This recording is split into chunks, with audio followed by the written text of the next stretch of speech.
Hello friends, स्वागत है आपका एग्जाम डे प्रिपरेशन में। आज हम शुरू करने जा रहे हैं मॉडर्न हिस्ट्री। और इसको हम टॉपिक वाइज देखेंगे, ठीक है। मॉडर्न हिस्ट्री को टॉपिक वाइज, जैसे कि यहाँ पर देख सकते हैं, पहला टॉपिक हमारा है भारत में यूरोपियों का आगमन, ठीक है। इसका हम PYQ देखेंगे। ऐसे ही इसके आगे का टॉपिक को देखेंगे, ठीक है। और आने वाले एग्जाम्स के लिए इंपॉर्टेंट रहेगा। तो चलिए शुरू करते हैं।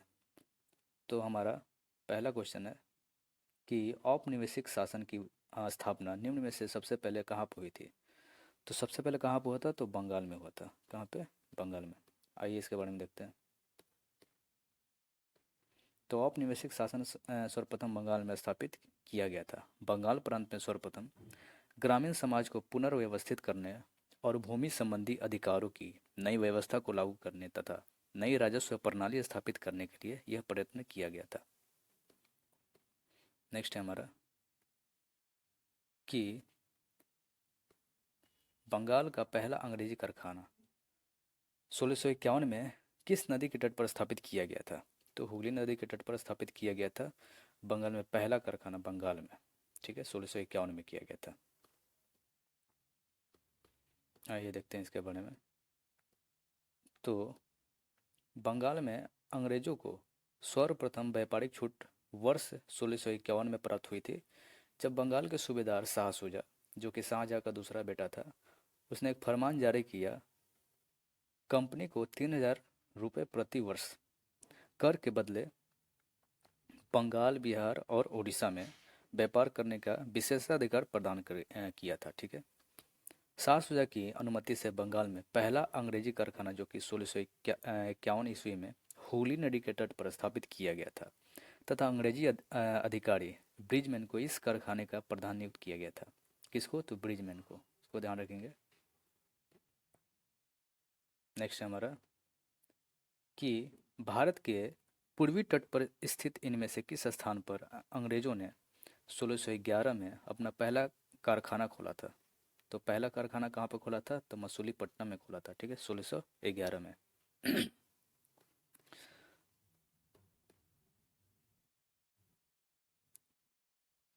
चलिए देखते हैं आगे।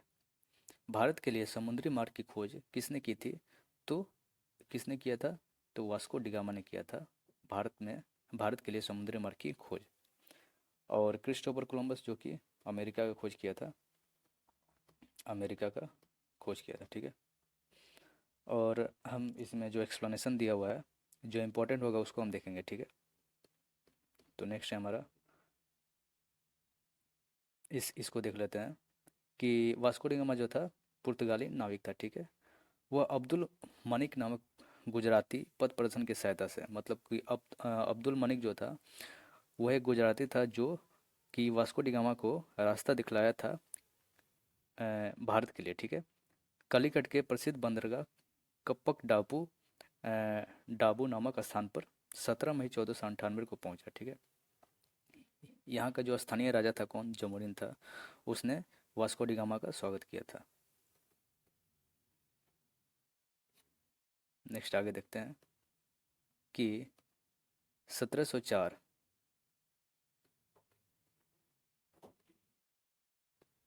1704 में भारत के समुद्री मार्ग की पहली बार खोज किसने किया था? तो पुर्तगालियों ने किया था। किसने? पुर्तगालियों ने किया था।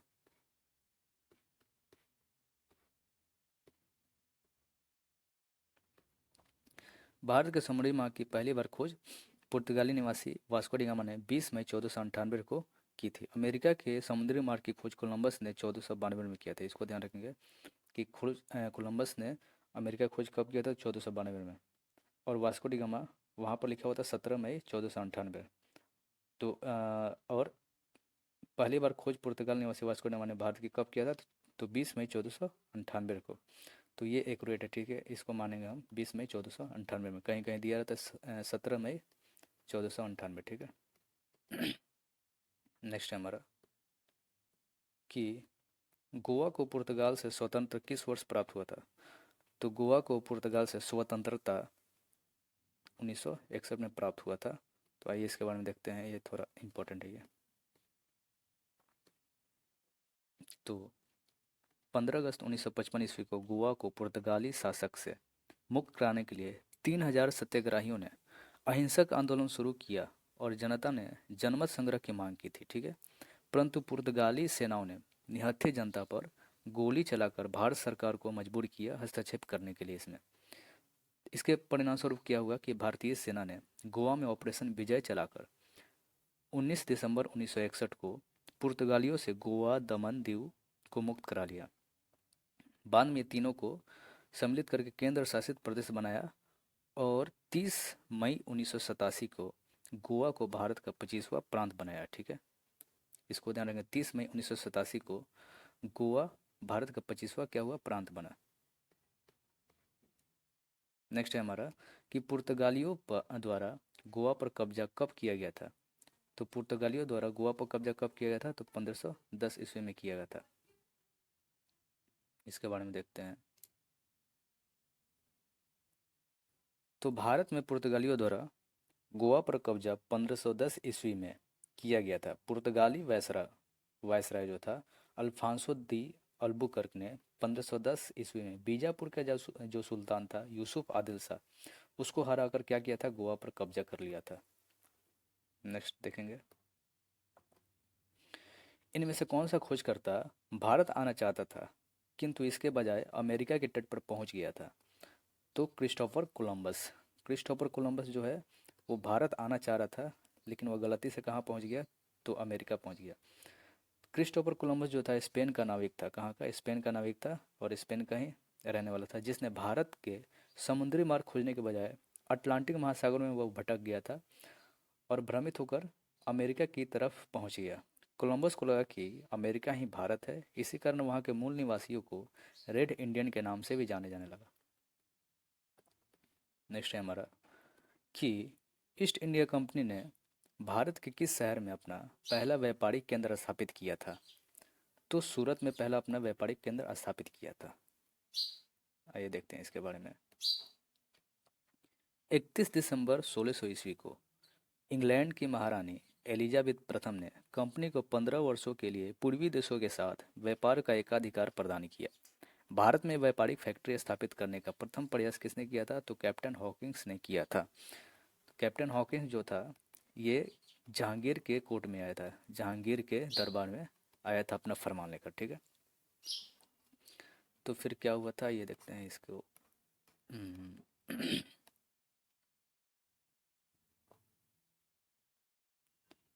तो 1608 में जेम्स प्रथम के दूत के रूप में हॉकिंस सूरत पहुंचा। वह अकबर के नाम लिखा जेम्स प्रथम का पत्र लेकर मुगल बादशाह जहांगीर के दरबार में पहुंचा। किसके दरबार में, जहांगीर के दरबार में पहुंचा और सूरत में व्यापारिक फैक्ट्री खोलने की अनुमति भी मांगी। जहांगीर ने अनुमति दे दी, किंतु पुर्तगालियों के शत्रुतापूर्ण कारनामों और सूरत के सौदागरों के विरोध के कारण यह अनुमति रद्द कर दी गई, ठीक है। लेकिन 1612 में क्या हुआ कि कैप्टन थॉमस बेस्ट ने एक समुद्री युद्ध में पुर्तगालियों को पराजित कर दिया। पराजित करने के बाद अब इन लोगों को लगा कि मतलब कि अंग्रेज तो इससे भी ज़्यादा क्या है, मतलब कि बलशाली हैं। तो फिर क्या हुआ, इस वजह से क्या हुआ कि 1613 ईस्वी में शाही फरमान द्वारा जहांगीर ने अंग्रेजों को सूरत में अस्थायी कारखाना स्थापित करने की अनुमति दे दी। इस प्रकार सूरत में अंग्रेजों द्वारा पहले अस्थायी व्यापारिक केंद्र की स्थापना की गई, ठीक है। नेक्स्ट है हमारा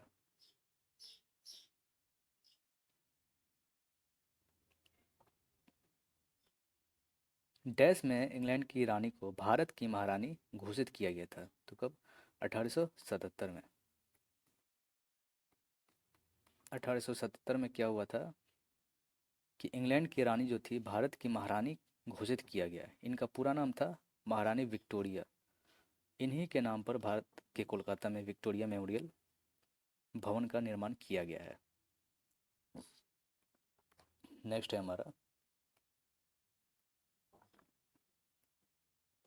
डैश को प्रारंभिक तौर पर ईस्ट इंडीज के साथ व्यापार करने के लिए गठित किया गया था, लेकिन अंत में यह मुख्य रूप से भारतीय उपमहाद्वीप और चीन के साथ व्यापार तक ही सीमित हो गया। तो ईस्ट इंडिया कंपनी को ही इसमें क्या था, ईस्ट इंडिया कंपनी को प्रारंभिक तौर पर ईस्ट इंडीज के साथ व्यापार करने के लिए गठित किया गया था। कंपनी के प्रबंध के लिए एक समिति की व्यवस्था की गई थी, जिनमें एक क्या था, निदेशक थे, एक उप निदेशक और 24 क्या थे, सदस्य थे। ठीक है, नेक्स्ट है हमारा हम्म, जब फ्रांसीसी नेतृत्व में फ्रांस ने डैश पर कब्जा कर लिया था, तब पहला कर्नाटक युद्ध लड़ा गया था। तो पहला कर्नाटक युद्ध जो था, मद्रास मद्रास जब फ्रांसीसी नेतृत्व में फ्रांस ने मद्रास पर कब्जा कर लिया था, तब पहला कर्नाटक युद्ध लड़ा गया था। ये देखते हैं इसके बारे में। तो कर्नाटक का प्रथम युद्ध जो हुआ था, इसको ध्यान रखेंगे। कर्नाटक का प्रथम युद्ध जो हुआ था 1746 ईस्वी में, 1746 से 48 ईस्वी तक हुआ। 46-48 में हुआ था कर्नाटक का प्रथम, 46 से 48 तक चला था। ऑस्ट्रिया के उत्तराधिकारी युद्ध जो कि 1740 में हुआ था, इसका विस्तार था। ठीक है, कैप्टन बार्नेट के नेतृत्व में अंग्रेजी सेना ने कुछ फ्रांसीसी जलापोत पकड़ लिए। मतलब कि जो अंग्रेजी सेनापति था, कैप्टन बार्नेट के नेतृत्व में जो अंग्रेजी सेनापति था, सेना सब था, कुछ फ्रांसीसी जलापोत को पकड़ लिया, जो युद्ध का तत्कालीन कारण बना था। ठीक है, इसके परिणाम स्वरूप मॉरिशस के फ्रांसीसी गवर्नर ला बोर्डोने ने मद्रास पर अधिकार कर लिया। प्रथम कर्नाटक युद्ध कैप्टन पैराडाइज की फ्रांसीसी सेना तथा महफूज खान के नेतृत्व वाली नवाब की सेना के मध्य लड़ा गया था। फ्रांसीसियों ने नवाब की सेना को सेंट थोमे नामक स्थान पर पराजित किया था। सेंट थोमे नामक स्थान पर क्या किया था, पराजित कर दिया था। इस युद्ध की समाप्ति यूरोप में सापेल की संधि के तहत हुआ था, जो कि 1748 में ये संधि हुआ था। इसको ध्यान रखेंगे। 1748 में हुआ था सापेल की संधि। ठीक है, क्योंकि इस संधि के कारण ऑस्ट्रिया का उत्तराधिकार का युद्ध भी समाप्त हो गया। इस संधि से अंग्रेजों को मद्रास पुनः वापस भी मिल गया था। नेक्स्ट है हमारा कि ईस्ट इंडिया कंपनी की स्थापना के समय भारत का शासक कौन था। तो ईस्ट इंडिया कंपनी की जब स्थापना हुआ था, तो उस टाइम भारत का शासक अकबर था। ठीक है, देखते हैं इसके बारे में। अरे,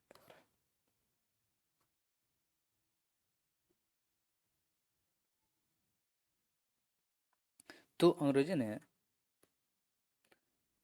ने पूर्व में अपनी व्यापारिक गतिविधियों के लिए ब्रिटिश ईस्ट इंडिया कंपनी बनाई, जिसकी स्थापना 1599 में इंग्लैंड के एक मर्चेंट एडवेंचर्स नामक दल के द्वारा the United company of merchant of London trading into the east Indies के नाम से की थी। ठीक है, दिसंबर 1600 ईस्वी में ब्रिटेन की महारानी एलिजाबेथ प्रथम ने ईस्ट इंडीज कंपनी को पूर्वी एवं दक्षिण पूर्वी भारत के साथ व्यापार के लिए 15 वर्षों के लिए अधिकार पत्र प्रदान किया।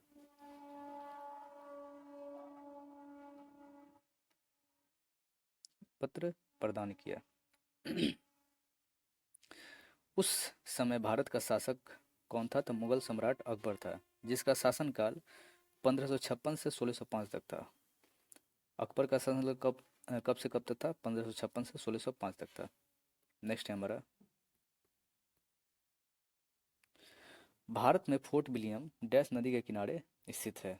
तो हुगली नदी के किनारे फोर्ट विलियम स्थित है। इसके बारे में देखते हैं। भारत में फोर्ट विलियम कोलकाता में हुगली नदी के किनारे पर एक बना एक किला है। किले का निर्माण 1781 में होता है, इसको ध्यान रखेंगे, 1781 में हुआ था। इसके प्रथम प्रेसिडेंट चार्ल्स आयर थे। लॉर्ड विलेजले के समय में इस किले में सॉरी विलेजले के समय में लॉर्ड ने विलेजले के समय में इस किले में भारतीय नागरिक सेवा में भर्ती हुए युवकों को ट्रेनिंग दिया जाता था यहाँ पे। ठीक है,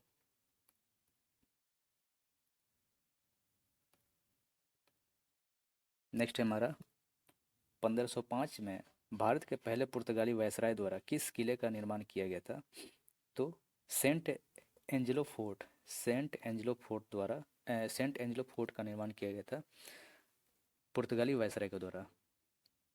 इसके बारे में देखते हैं।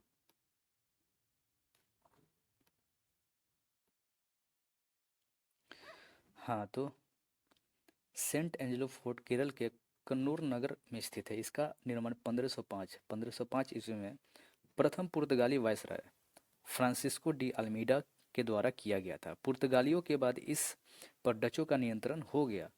इसके बाद क्या हुआ कि अंग्रेजों ने इस पर अधिकार कर लिया। वर्तमान में यह किला भारतीय पुरातात्विक सर्वेक्षण विभाग के अधीन है। ये तो इसको ध्यान रखेंगे। 1505 में इसका स्थापना हुआ था। सेंट एंजेलो फोर्ट जो कि केरल के कन्नौर में नगर में था। ठीक है।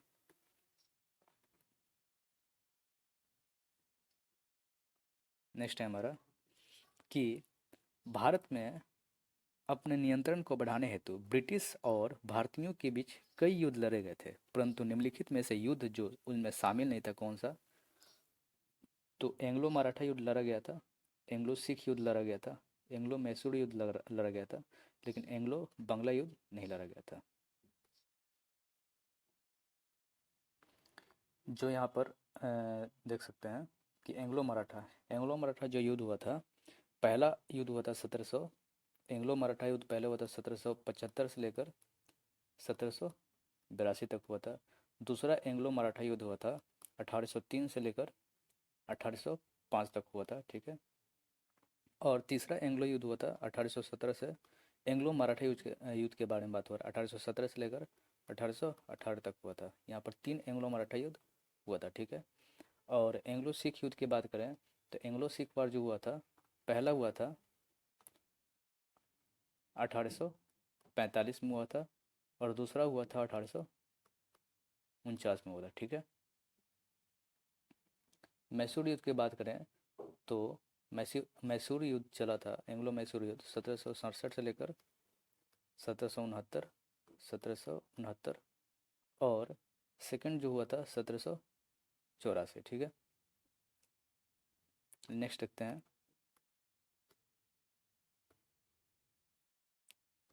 अच्छा, यहाँ पर दिया है एक चीज़ कि 23 जून 1757 ईस्वी को बंगाल में प्लासी का युद्ध हुआ था, जो कि अंग्रेजों और बंगाल के नवाब सिराजुद्दौला के मध्य हुआ था, जिसमें सिराजुद्दौला की हार हुई थी और रॉबर्ट क्लाइव की क्या हुई थी? जीत हुई थी। ठीक है।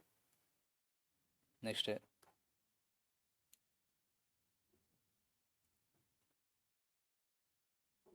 कि भारत भारत में ईस्ट इंडिया कंपनी की सत्ता जमने से पहले भारत किससे बने मुलायम कपड़ों का निर्यात करता था? तो सूती एवं रेशम के बने कपड़ों का निर्यात करता था। ठीक है।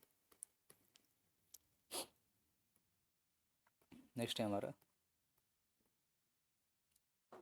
नेक्स्ट देखते हैं यहाँ पे कि अंग्रेज ब्रिटिश ईस्ट इंडिया कंपनी ने खुद को भारत में डैश के दौरान स्थापित किया था। 1600 से लेकर 1612 ईस्वी तक अंग्रेजों ने खुद को स्थापित किया था। ठीक है। नेक्स्ट है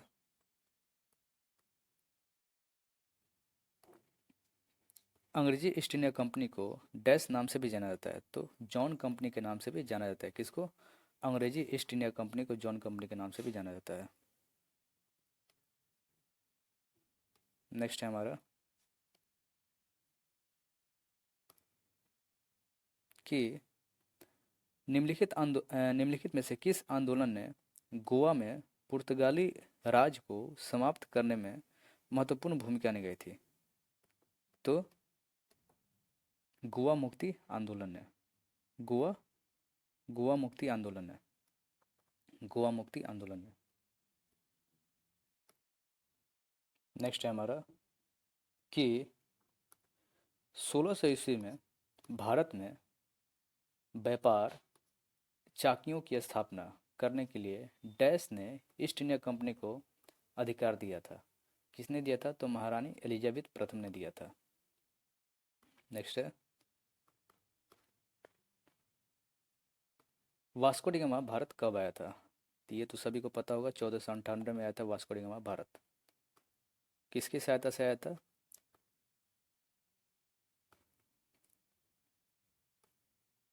तो अब्दुल मनी की सहायता से आया था। किसके? अब्दुल मनी की सहायता से आया था। और उसका स्वागत किसने किया? तो जमोरी ने किया था। स्वागत किसने किया था? जमोरी ने किया था वास्को डी गामा का स्वागत। कलिकट पहुंचा था, कलिकट बंदरगाह पर पहुंचा था। नेक्स्ट है हमारा वास्को डी गामा डैश में समुद्र के रास्ते से भारत में पहला कदम रखने वाला प्रथम यूरोपीय था। तो 1498 में। Repeated question. नेक्स्ट है हमारा, स्वतंत्रता से पूर्व निम्नलिखित में से कौन सी एक फ्रांसीसी कॉलोनी नहीं थी? तो फ्रांसीसी कॉलोनी नहीं थी, पटना नहीं था और गोवा भी नहीं था। पटना और गोवा नहीं था। ठीक है। बाकी पौंडुचेरी हो गया, मुसलीपट्टनम हो गया, चंद्रनगर हो गया, ये सब क्या थी? कॉलोनीज थी किसकी? तो फ्रांसीसियों की। ठीक है। नेक्स्ट है हमारा, यहाँ पर देख सकते हैं लिखा हुआ है, कहाँ गया?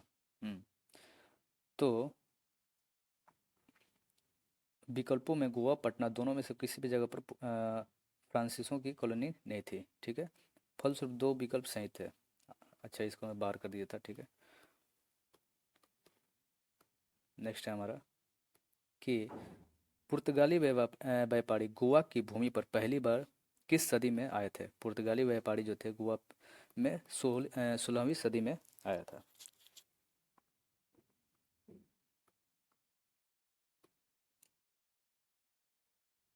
पंद्रह सौ दो में वास्को डी गामा दूसरी बार भारत आया था। कब? तो 1502 में वास्को डी गामा ने दूसरी बार भारत आया था। अब 1503 में पुर्तगालियों ने कोचीन में पहली व्यापारिक कोठी स्थापित की थी। ठीक है। पहली व्यापारिक फैक्ट्री स्थापित की। व्यापारिक संबंधों की स्थापना हो जाने के बाद भारत के कलिकट, कन्नूर और कोचीन प्रमुख पुर्तगाली केंद्रों के रूप में उभरे।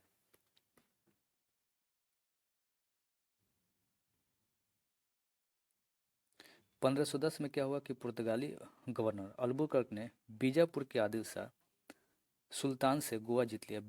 बीजापुर के आदिल शाह सुल्तान जो था, उससे क्या हुआ? गोवा जीत लिया। गोवा के विजयी ने दक्षिण पश्चिम समुद्री तट पर पुर्तगाली नौसैनिकों को प्रमुख में मोहर लगा दी। ठीक है। इसको याद रखें। 1510 में क्या हुआ था कि पुर्तगाली गवर्नर अल्फांस डी अल्बुकर्क ने बीजापुर के आदिल शाह को हरा दिया था और गोवा पर विजय कर लिया था। नेक्स्ट है हमारा, यूरोपीय व्यापारी 1498 ईस्वी में पुर्तगाली अन्वेषक वास्को डी गामा के आगमन के साथ पहले भारतीय तटों पर किस शहर के नज़दीक पहुंचे थे? तो किस शहर के नज़दीक पहुंचे थे? तो कलिकट। कलिकट पे ही पहली बार आया था वास्को डी गामा। नेक्स्ट है हमारा, पुर्तगाली खोजकर्ता वास्को डी गामा पहली बार समुद्र के रास्ते भारत में कहाँ उतरा था? तो कपकाडाबू। कपक डाबू केरल में। ठीक है। कपक डाबू कहाँ पे है? तो कलिकट में है। नेक्स्ट है हमारा,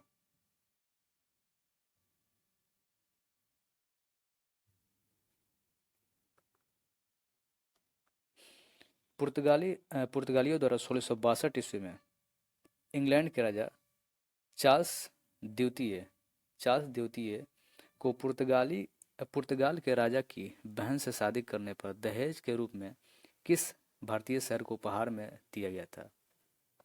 तो मुंबई को दिया गया था। किस शहर को? तो मुंबई को दिया गया था। ठीक है। आइए देखते हैं इसके बारे में।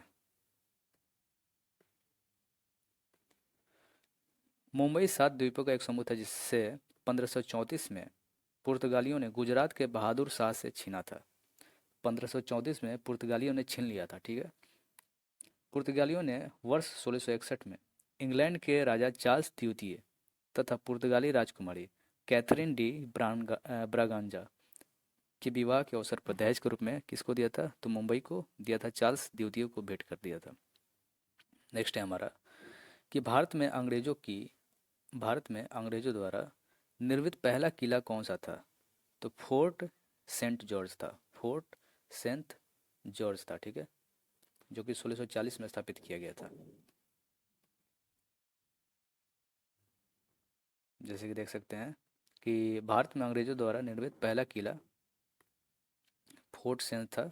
स्थापना कब हुआ था इसका? तो 1640 ईस्वी में ब्रिटिश ईस्ट इंडिया कंपनी के कर्मचारी फ्रांसिस डे ने मद्रास में करवाई थी। किसने करवाया था? तो फ्रांसिस डे ने कराया था इसका निर्माण। ठीक है। इस किले को व्हाइट टाउन के नाम से भी जाना जाता है। व्हाइट टाउन के नाम से किसे जाना जाता है?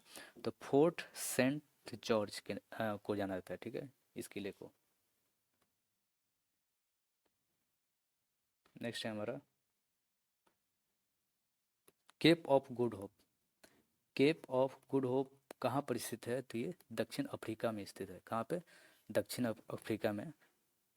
इसी मार्ग से आया था वास्को डी गामा, ठीक है। 1498 में वास्को डी गामा उत्मांसा अंतरिप होकर भारत में आया था। उत्मांसा अंतरिप होकर कहाँ आया था? भारत में आया था, ठीक है। नेक्स्ट है ईस्ट इंडिया कंपनी को 31 दिसंबर 1600 को एलिजाबेथ प्रथम द्वारा अंग्रेजी रॉयल चार्टर दिया गया था।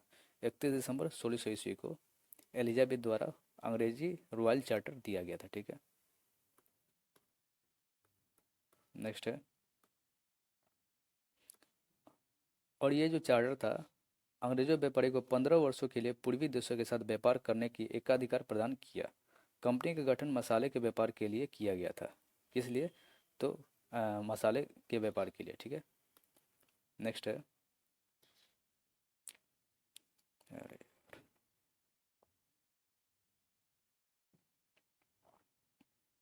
महारानी एलिजाबेथ प्रथम द्वारा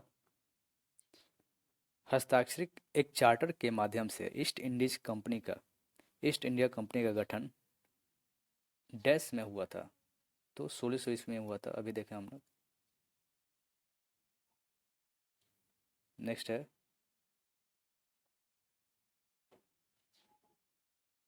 अंग्रेजों ने भारत में क्षेत्रों को प्रांतों में विभाजित किया।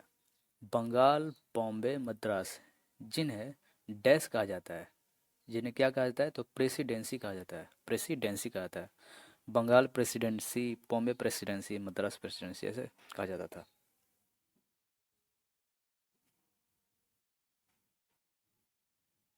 जैसे कि देख सकते हैं इनका अस्तित्व 1612 से लेकर 1947 ईस्वी के मध्य तक रहा, जिसे बंगाल, बिहार और बॉम्बे प्रेसिडेंसी का प्रमुखता से उल्लेखित किया मिलता है इसका।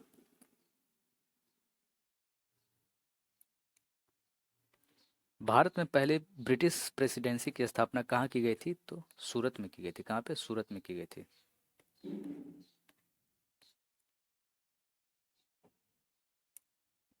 भारत में पहले ब्रिटिश प्रेसिडेंसी की स्थापना सूरत में की गई थी। सन 1611 में कैप्टन मिडल्टन ने पुर्तगालियों के जहाजी बेड़े को परास्त किया। पुर्तगालियों को पराजित करने के कारण जहांगीर अंग्रेजों से प्रभावित हुआ और 1613 ईस्वी में अंग्रेजों को सूरत में स्थायी कारखाना स्थापित करने की अनुमति दे दी। नेक्स्ट है हमारा अरब व्यापारियों ने लाल सागर और भूमध्य बंदरगाहों के माध्यम से अरब व्यापारियों ने लाल सागर और भूमध्य बंदरगाहों के माध्यम से भारतीय वस्तुओं को डैश देशों में भेजा। कहाँ पर भेजा? तो यूरोपीय देशों में भेजा। आइए देखते हैं इसके बारे में। तो अरब व्यापारियों ने लाल सागर तथा भूमध्य सागर के बंदरगाहों के मध्य से भारतीय वस्तुओं का यूरोप में व्यापार किया। 1869 ईस्वी में स्वेज नहर का निर्माण किया गया जो लाल सागर और भूमध्य सागर को जोड़ती है, ठीक है। किसको? लाल सागर और भूमध्य सागर को जोड़ती है। इस नहर का इस नहर ने भारत व यूरोप के बीच की दूरी को 7,000 किलोमीटर तक घटा दिया, ठीक है। जो ये नहर स्वेज नहर बना था इसके वजह से क्या हुआ था? भारत और यूरोप की जो दूरी थी 7,000 किलोमीटर कम हो गई थी, ठीक है। तो यहाँ पर हमारा यूरोपियों का आगमन खत्म होता है। नेक्स्ट पार्ट में हम देखेंगे मराठों का उदय एवं विकास को, ठीक है। तो थैंक यू।